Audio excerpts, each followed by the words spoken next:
I'm Stephanie, and let's talk books. Today I have an international book haul for you guys. Today, two of my collecting goals for this year are to work on my Polish and my Chinese collections. So I have some Polish and Chinese books that I am going to be hauling today. So first up, I have the Polish edition of Elantris, and they actually put Raytheon on the cover. And I thought Raytheon was an interesting choice because while he's one of the three main viewpoint characters, I don't know that a lot of people consider him to be a main character. Most people kind of consider Serene and Raoden to be kind of the two main characters, and he is the antagonist. So I thought it was really cool that they got to feature him on the cover, and also his armor is freaking amazing. So I love this cover artist's rendition of Shardplate, which is on the Way of Kings cover. And he also did a fabulous job with this armor. It's so beautiful and intricate. I just really, really love it. We have the side and the back. So inside of here, we have a nice spread of the maps here, and there's also a nice snippet of the cover art here on the title page, which I thought was really nice. And lo and behold, more maps going on in the back, and these have been translated into Polish, which is super awesome.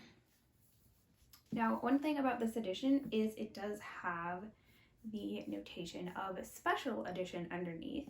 And I checked the copyright page. This was actually translated in 2016, so quite a while after this was originally released. Now, I don't know if there is another older Polish edition of Elantris, or maybe just Brandon wasn't as well known when Elantris came out, and so he didn't get picked up by the Polish publisher until later, and then that's why this didn't come out. But the special edition kind of makes me curious if there is another Polish edition of Elantris floating out there somewhere, because this one does say special edition. All right, so best I can tell, this does include the 10th anniversary text.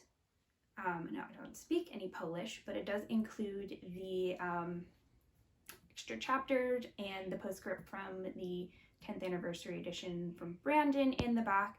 So I'm assuming that could be why it says special edition, since they did use the 10th anniversary text as opposed to the original text.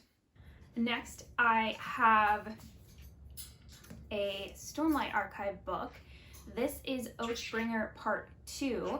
So you can see we have The Way of Kings, Words of Radiance, and then Oathbringer. They had to start splitting them into two books because Brandon just writes too much.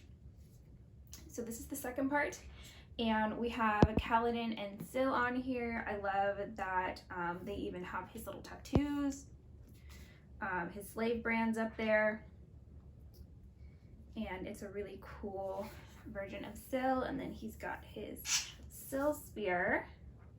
And then we have Kaladin appears on the side. I like having the little character on the side of the book, especially as these volumes are so huge where you have space where you can put a decent sized picture.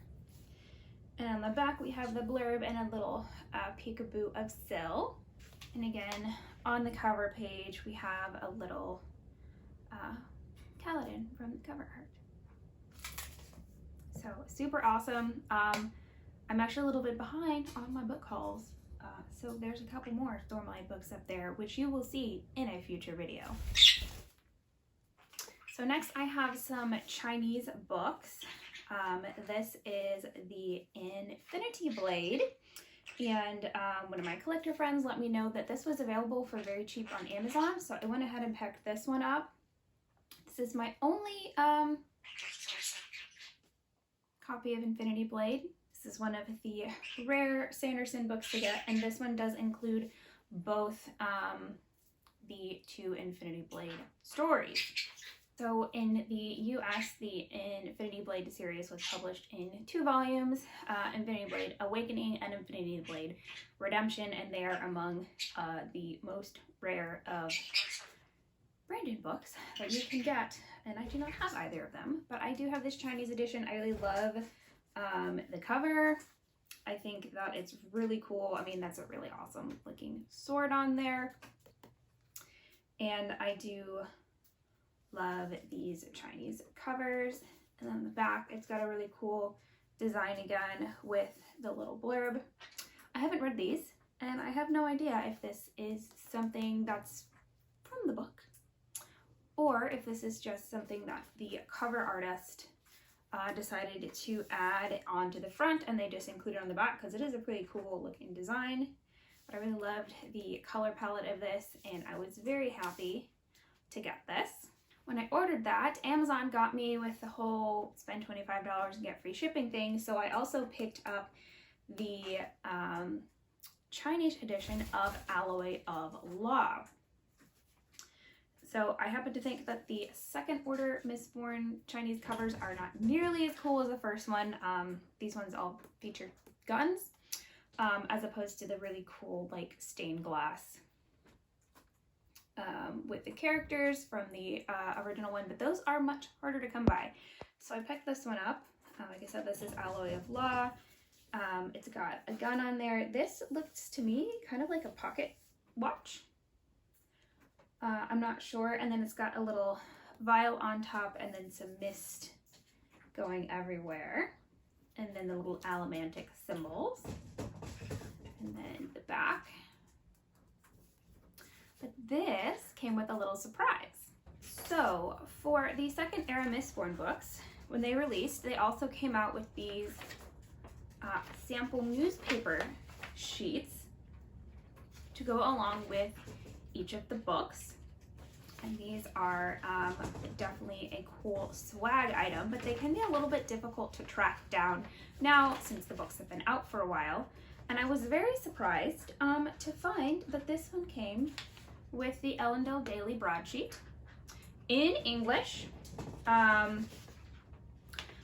am sure that it is printed on different paper than the one that was released in the United States, just because this was printed in another country and I can't imagine they use the same paper. But it's really cool, and now I need to track down the other two. And then, of course, if they come out with one for the Lost Metal, I'm gonna have to get that too. But this was really cool. I had no idea this was in there. There was nothing on the listing. I don't know if this is something that all of the Chinese Alloy of Law comes with, if this was like a limited edition, like first printing thing. But yeah, that was a really super fun. Another fun surprise was that inside is this really like shiny piece of gold paper, which I thought was pretty nifty. If you have read Alloy of Law, gold is an important allomantic metal in this story, and so I thought that was fun. I'm very anxious to get the other two of these to see if they also have kind of this metallic paper and come with the broadsheets. But I have not picked them up yet. The Chinese ones are more expensive and harder to find for me than the published one, so I haven't made as much progress on my Chinese, but I am excited to have both of these in my collection now.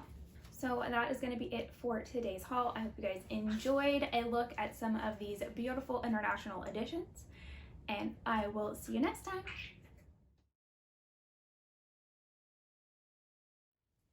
Say hi, Kiwi Kiwi.